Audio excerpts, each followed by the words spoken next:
कि यूपी में एक तरफ योगी आदित्यनाथ हैं जो टीचर्स को तोहफा दे रहे हैं, बड़ी बड़ी घोषणाओं का ऐलान कर रहे हैं, तो दूसरी तरफ अखिलेश यादव को हमने आपको सुनवाया था। अखिलेश यादव की गाड़ियों का दरअसल चालान आ गया और ये 8 लाख से ज्यादा का चालान आया है। तो अखिलेश यादव ने सीधा सीधा कह दिया कि भाई हमने तो देखा भी नहीं, हमने इसलिए नहीं देखा क्योंकि हमें पता है कि हमारी गाड़ियों का चालान हुआ है तो ये मुख्यमंत्री की स्वजाति वाला कोई अधिकारी होगा, यानी सीधे सीधे राजपूत जाति का वो अधिकारी होगा जिसने हमारा चालान काटा है। ये जानबूझकर किया जा रहा है, ये जानबूझकर हमें परेशान किया जा रहा है और हम इसे ट्रैक करेंगे, हम देखेंगे, हम जांच करेंगे, हम पता लगाएंगे कि हमारी गाड़ियों का ये इतना चालान कैसे आया है। ये अखिलेश यादव कह रहे थे। हर्षवर्धन जी, क्या चालान जब भी आएगा किसी भी शख्स का तो पहले ये देखना होगा कि जाति क्या है अधिकारी की जिसने हमारा चालान किया है? नहीं, कई बार मुझे आश्चर्य भी होता है और लगता है कि अखिलेश जी कई बार उम्मीद जगाते हैं कि अच्छा भले नेता हैं, कई बार लगता है कि मुद्दों की बात करते हैं, उनकी पार्टी को अच्छी खासी सीटें भी विधानसभा और लोकसभा मिले, उसके बाद इस तरह की बचकानी हरकत करते हैं। आप ऐसे राजपूत राजपूत कह रहे हैं जैसे राजपूत होना उत्तर प्रदेश में कोई गुनाह हो गया है, या तो कोई आधार है तो बिल्कुल आप कहिए कि ये मुख्यमंत्री के स्वजाति हैं इस वजह से ये काम किया।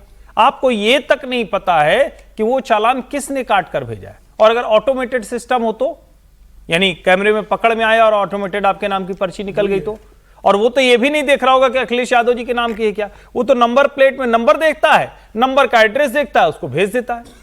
और आप किसी गलत काम को ऐसे जाति के नाम पर जस्टिफाई करेंगे, ये थोड़ा सा चिंता की बात है। और मुझे लगता है कि उत्तर प्रदेश देश का सबसे बड़ा राज्य है, यहाँ की राजनीति कई मामलों में सबसे अलग रही है, यहाँ सब नेशनलिज्म नहीं है, यहाँ उस तरह की भावना नहीं होती है। आप इतना जाति जाति करेंगे, हम बार बार कहते हैं कि भाई देश के हर राज्य में जाति है, लेकिन ऐसे क्या नेता हर बात पर कहेंगे? अब आप योगी आदित्यनाथ की सरकार की कोई गलती हो तो बिल्कुल उसको कहिए, लेकिन अगर ये आप कह रहे हैं कि जाति वाले ने काट दिया, चालान कर दिया, तो फिर क्या कहें, हास्यास्पद जैसा दिखता है।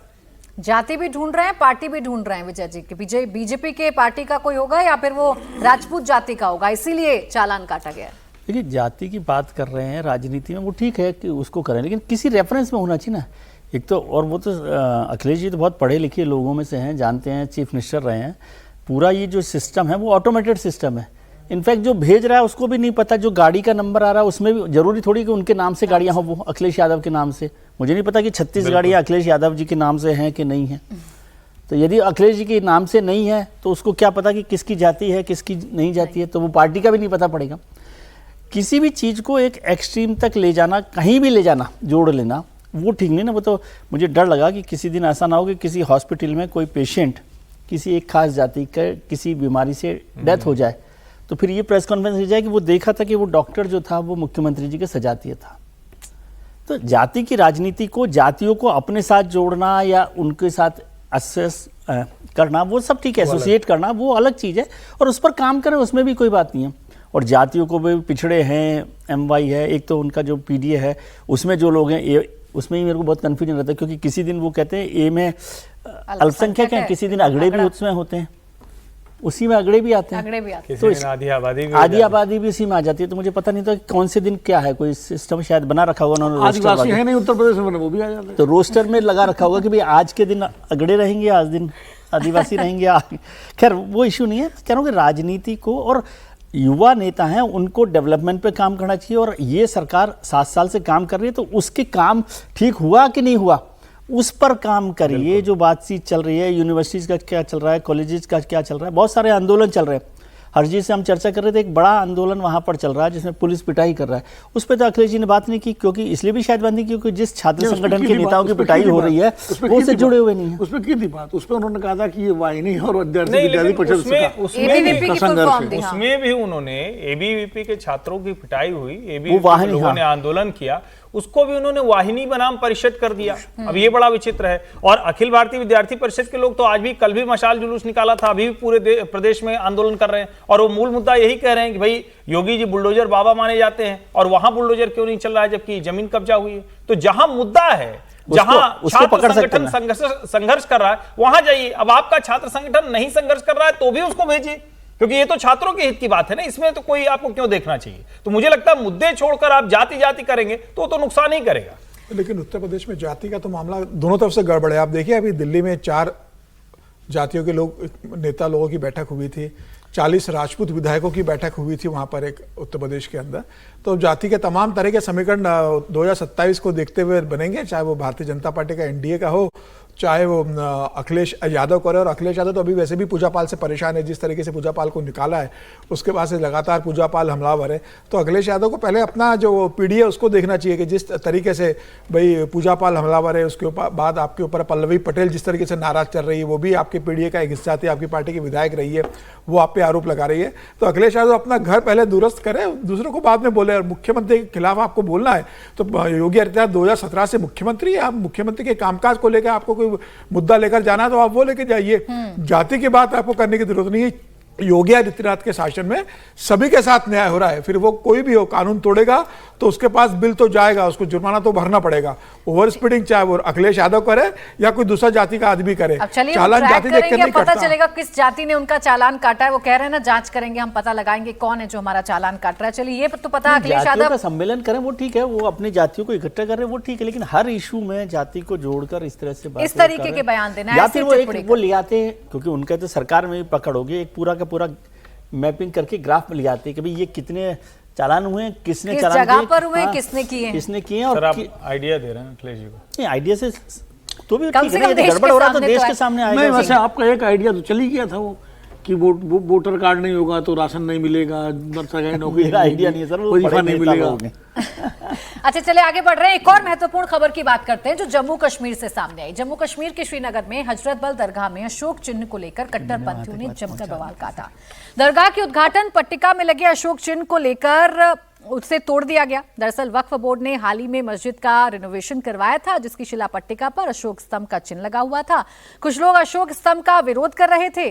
सारा फसाद ईद मिलाद उन नबी की नमाज के दौरान हुआ। वक्फ बोर्ड अध्यक्ष दरख्वशा अंद्राबी ने इसके लिए नेशनल कॉन्फ्रेंस को जिम्मेदार ठहराया। तो महबूबा मुफ्ती ने कहा कि जिन लोगों ने भावनाओं में बहकर तोड़फोड़ की और वो प्रतीक के खिलाफ नहीं है, ऐसा बयान तो लगातार आ रहे हैं, लेकिन ये जो तस्वीरें आई जिसमें इस चिन्ह को तोड़ा गया, ये वाकई में हैरान करने वाली हैं और कई सवालों को जन्म देती हैं।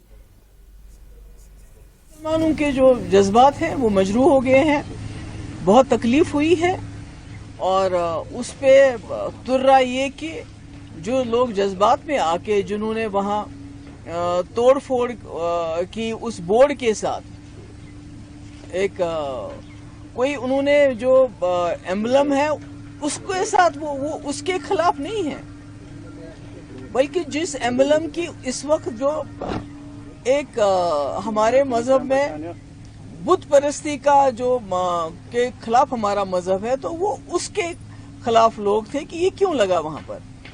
तो मुझे लगता है कि ये कहना कि भाई इनको पब्लिक सेफ्टी एक्ट के अंदर बंद करना चाहिए, टेररिस्ट हैं, मैं तो कहती हूँ उनके खिलाफ एक्शन होना चाहिए सेक्शन 295A के under, because this is blasphemy for us.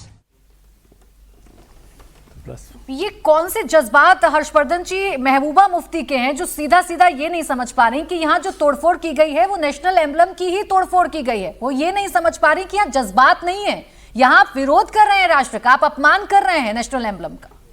देखिए, इन्हीं वजहों से मुसलमानों पर सवाल खड़ा होता है और ये बात गंभीरता से मैं कह रहा हूं। हालांकि जो वक्फ बोर्ड के अध्यक्ष हैं वो भी मुसलमान ही हैं और वो कह रहे हैं कि आखिर कैसे कोई राष्ट्रीय प्रतीक चिन्ह का इस तरह से अपमान कर सकता है। वहां जो तोड़फोड़ हुई है वो और कोई तोड़फोड़ थी ही नहीं।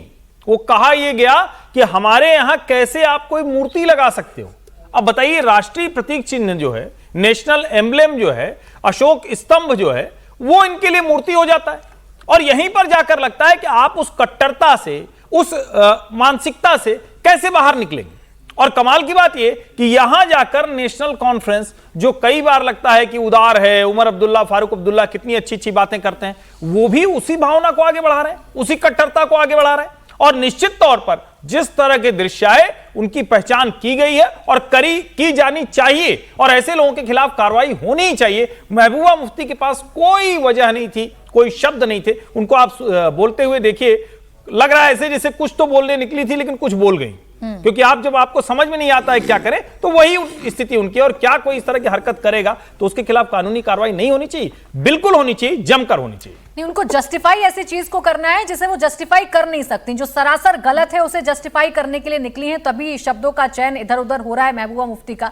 लेकिन हवा कौन देता है विनोद अग्निहोत्री जी? ऐसी चीजों को हवा क्यों दी जाती है, या क्यों से एक वोट बैंक से जोड़कर, एक धर्म से जोड़कर राजनेता आ जाते हैं उनका पक्ष लेने के लिए? क्या इसका एक सुर में विरोध नहीं होना चाहिए? बिल्कुल होना चाहिए विरोध, और इस घटना को लेकर मुसलमानों पर सवाल नहीं खड़ा करना चाहिए। कुछ तत्व, कट्टरपंथी तत्व इशारे पर जो है इस तरह काम करते हैं, इस तरह के दूसरे समुदायों में कई बार होता है, तो सारे समुदाय पर थोड़ा सवाल खड़ा करेंगे। लेकिन ऐसे तत्वों की कुछ पहचान करके उनके खिलाफ बिल्कुल कानूनी कार्रवाई होनी चाहिए, क्योंकि अशोक स्तंभ जो है वो कोई मूर्ति का प्रतीक नहीं, वो राजकीय चिन्ह है। और अगर इतना ज़्यादा उससे परहेज है तो फिर आप नोट लेना बंद कर दीजिए, उसमें भी अशोक स्तंभ बना हुआ है। फिर आप जो है घरों में अपनी फोटो मत लगाइए किसी के भी, क्योंकि वो भी फिर किसी का जो है वो प्रतीक है। तो अशोक स्तंभ जो है वो भारत का राजकीय चिन्ह है, और अगर वक्फ बोर्ड एक सरकारी संस्था है तो इसलिए उसने वहाँ पर अशोक स्तंभ लगाया, और उसमें भी जो उसके पदाधिकारी हैं मुस्लिम ही हैं, वो अंद्राबी जी जिन्होंने। तो मुझे लगता है कि एक पूरे समुदाय पर उंगली न उठा करके ऐसे तत्वों को अलग थलग किया जाना चाहिए। कश्मीर वैसे भी संवेदनशील राज्य है, और उसमें अगर सारे कट्टरपंथियों को या इस तरह के आपराधिक तत्वों को हम समुदाय से मिला देंगे तो बात बनेगी नहीं, बिगड़ेगी। और महबूबा मुफ्ती या उमर अब्दुल्ला या फारूक अब्दुल्ला जो बड़े नेता हैं, उनकी जिम्मेदारी है कि ऐसे तत्वों की जम के मजम्मत करें, और कानूनी कार्रवाई अगर प्रशासन कर रहा है तो उसका समर्थन करें। नहीं, अगर समुदाय विशेष से नहीं भी जुड़ा जा रहा है समीर जी, खुद नेता भी तो जोड़ रहे हैं ना, खुद ही आप बचाने की कोशिश कर रहे हैं, आप जज्बात का चोला उड़ाने की कोशिश कर रहे हैं। न जाने क्या समझा रही थी खैर महबूबा मुफ्ती तो, लेकिन ये घटना हुई है तो कड़ी कार्रवाई भी होनी चाहिए और सबक मिलना चाहिए ऐसे तत्वों को कि आप ऐसा नहीं कर सकते इस देश में रहकर। देखिए, मुख्यमंत्री उमर अब्दुल्ला का जो बयान आया इसके बाद उन्होंने दो बातें बहुत मतलब जिससे मैं कहता हूं कि इसका बहुत विरोध होना चाहिए। एक तो उन्होंने कहा कि जो जम्मू कश्मीर वक्फ बोर्ड के जो चेयरमैन है वह उसको उनका धर्म से कोई लगाव नहीं है, जो इस बात का वो समर्थन कर रही है कि इनके ऊपर कार्रवाई होना चाहिए। और उनका कहना है कि भाई धार्मिक जो हमारे जगह है उस पर राष्ट्रीय चिन्ह का क्या काम है। अगर संविधान के निमित्त अगर ये हो रहा है तो मुझे लग रहा है कि मुख्यमंत्री अगर ये कह रहे हैं कि भाई संविधान के अंदर जो हुआ है वो नहीं होना चाहिए, तो उन्हें मुख्यमंत्री रहने का अधिकार नहीं है। उमर अब्दुल्ला को तत्काल मुख्यमंत्री पद छोड़ देना चाहिए। राज्य के मुखिया है वो, अगर वो इस तरीके से कट्टरपंथ तत्वों को समर्थन देते हैं, वो इस तरह की धार्मिक भावनाएं जो वहां उपद्रव करने आ रहे हैं उनका खुल का समर्थन कर रहे हैं, तो ये बता रहा है कि इसके पीछे शह किसकी है। इसके पीछे उमर अब्दुल्ला, फारूक अब्दुल्ला की शह है, और ये जो पूरी घटना घटी है ये उमर अब्दुल्ला और फारूक अब्दुल्ला के देखरेख में घटी गई है। उमर अब्दुल्ला इसे एक बहादुरी का काम बता रहे हैं कि जो हुआ है ये धर्म के आधार पर हुआ है, धार्मिक भावनाएं आहत हो रही है एक समाज की, इसलिए यह किया गया है। तो मुझे लग रहा है कि उमर अब्दुल्ला को मुख्यमंत्री रहने का कोई अधिकार नहीं है, केंद्र सरकार को इस पर कार्रवाई करना चाहिए। हालांकि ठीक है, जो वक्फ बोर्ड के जो चेयरमैन है अंद्राबी, उन्होंने बहुत स्पष्ट कहा है कि भाई यह असामाजिक तत्व है और इस तरीके से घटना नहीं हो, पुलिस प्रशासन कार्रवाई करे। हालांकि अभी केंद्र सरकार का इसको लेकर किसी तरह का रुख नहीं आया है, पुलिस प्रशासन ने भी वहां कोई कार्रवाई नहीं की है। मुझे लग रहा है बहुत गंभीर मामला है। अगर इस तरह की घटना अगर शुरू हो जाएगी तो फिर अन्य चीजों पर भी होगी, फिर अन्य जगह पे इस तरह से उपद्रव होगा, कट्टरपंथी तत्व जाएंगे और उपद्रव मचाना शुरू कर देंगे। इन पर लगाम लगाना बहुत जरूरी है। बिल्कुल, सवाल यही है विजय जी कि ये रेडिकलाइज इतना क्यों हो रहे हैं, या इतना नफरत कौन भर रहा है जो इस तरीके की घटनाएं सामने आ रही हैं, जहां आप ये नहीं समझ पा रहे कि ये नेशनल एम्बलम है, यहाँ कोई धार्मिक प्रतीक चिन्ह नहीं लगाया गया है, ये देश का राष्ट्रीय चिन्ह है जो लगाया गया है। ठीक बात है, अशोक स्तंभ कोई धर्म चिन्ह नहीं है। हाँ। धर्म चिन्ह हो तो फिर भी आपको लगता है कि धार्मिक भावनाएं उससे आहत हो रही हैं। हालांकि ये भी सवाल हो सकता है कि वहाँ पर अशोक स्तंभ लगाने की आवश्यकता क्या है, क्यों आप उसकी ज़रूरत समझ रहे हैं? वो सरकार का कार्यालय तो है नहीं, लेकिन यदि वहाँ लगा हुआ है तो उस पर इतना उपद्रव करना, और कौन कर रहा है? आपने सुना नहीं, आप ठीक से सुनती मैडम को, महबूबा जी को, तो उन्होंने आखिर में आते आते कहा कि इट्स ए ब्लेस्फेमी।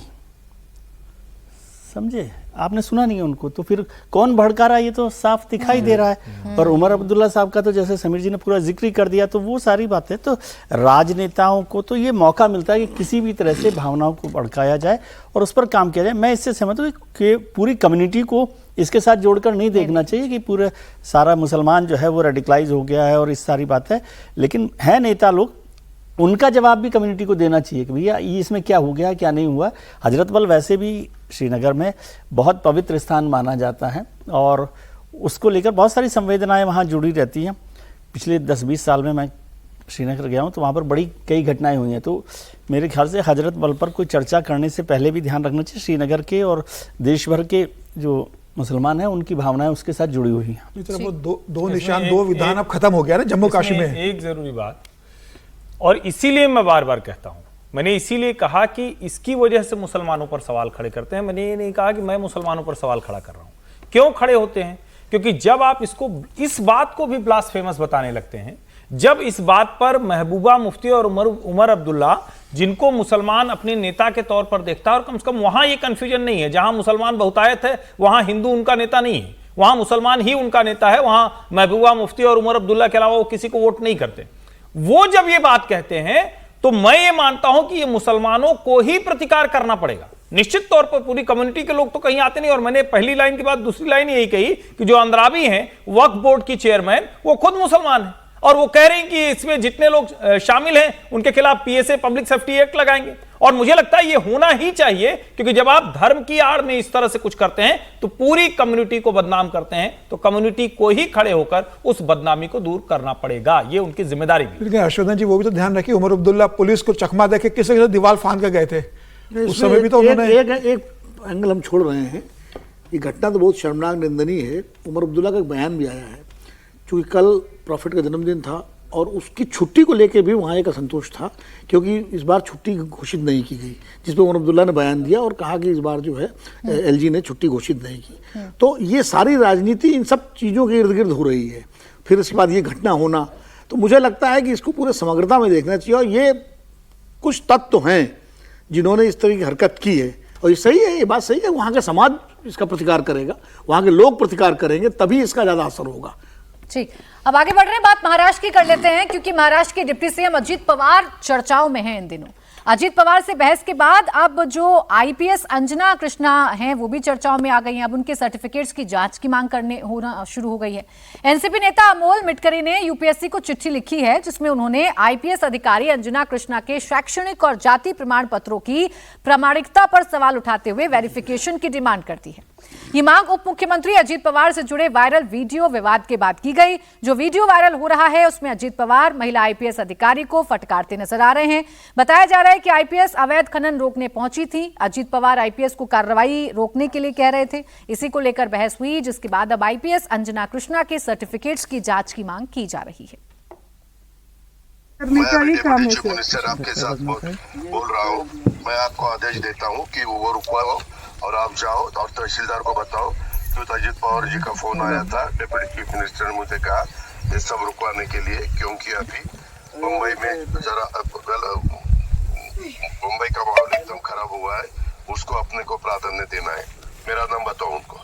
सर वो मुझे आप एक काम कीजिए, आप मुझे मेरे फोन में मतलब डायरेक्ट कॉल कीजिए ना। एक मिनट, मैं तेरे ऊपर एक्शन लूंगा। अभी मैं खुद आपके साथ बोल रहा हूँ कि आप मुझे डायरेक्ट कॉल बता दिए। सर मुझे कैसे पता है आप सर समझ रही है सर, जो आप बोल रही है समझ रही है, पर मुझे सुनो